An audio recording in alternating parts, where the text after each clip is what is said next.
Hello everyone, my name is Stevie SUAN. I am an associate professor here at Hosei University in the Faculty of Global and Interdisciplinary Studies. And my area of research is actually anime. And in fact, I unfortunately didn't contribute to this handbook on Nō and Kyōgen, but I did present a talk at the symposium that celebrated the release of this really fantastic volume. So I'm going to summarize my talk in this short video here today.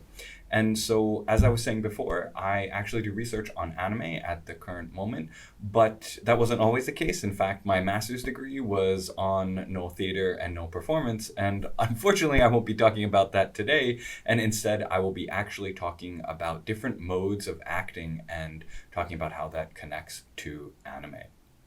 Now, I'd like to foreground that my talk was not about how adaptations of Nō appeared in anime or scenes of Nō theater that appear in anime. Instead, I was concerned with the more formal dynamics of the way a character is acted out and how those may or may not overlap with what we see in Nō theater.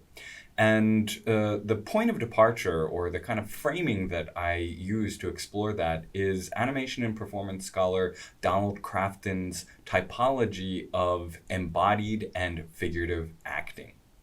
Now, figurative acting is a mode of acting in which actors will utilize codes and gestures that are conventionalized, that come from beyond that particular person's ideas. They are already pre-existing, and that the actor must go through a lot of training to learn those particular codes and perform them in different combinations. So for instance, in Nō theater, you have all the various kata that a student would learn from the teacher and spend many, many years learning to refine and then perform them in specific combination.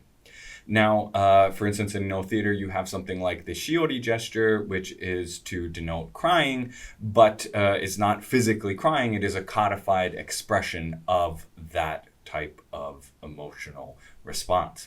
And so there's a whole bunch of these different types of kata that can be performed in combination by the Nō actor that then produce the type of character that is performed on stage. So that would fall under figurative acting, but figurative acting isn't the only type of acting. Another type of acting that Donald Crafton discusses is embodied acting.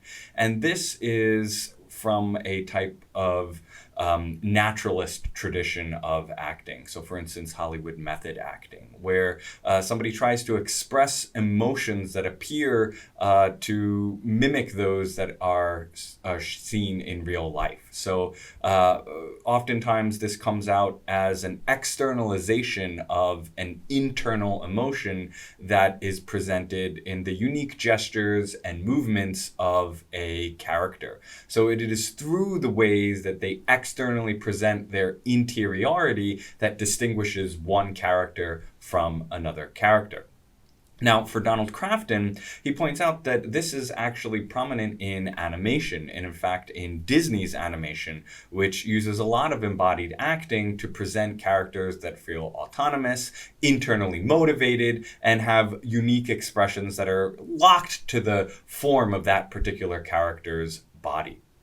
Now, one particular area that I deviate from Crafton a bit is the way that this type of acting could be a way to explore what type of conceptions we have of a particular type of self.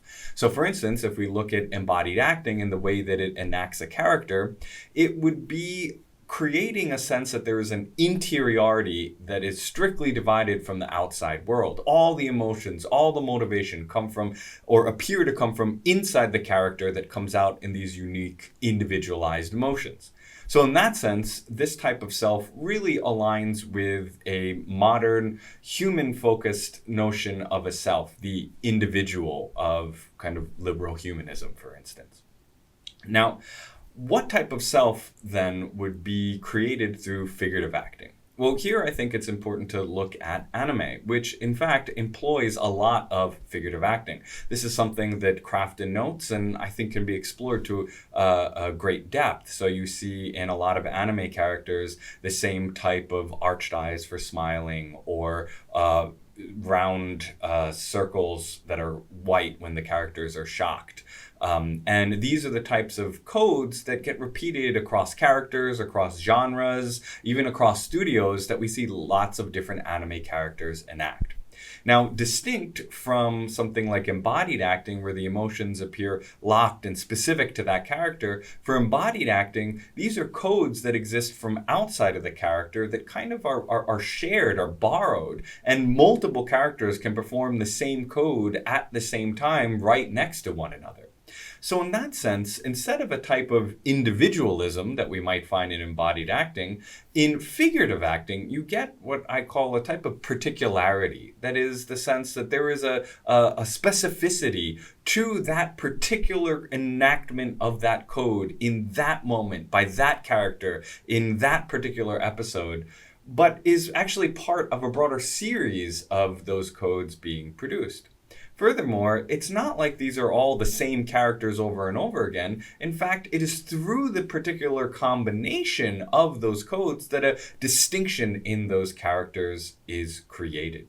So in these ways, I try to explore the way that figurative and embodied acting operate in anime, and as well as thinking about how within Nō theater there might be ways to conceptualize a self that is not necessarily commonsensical in the contemporary era. And in that sense, I think anime and Nō theater make a kind of odd and unexpected pairing or partnership that might be useful for future types of research.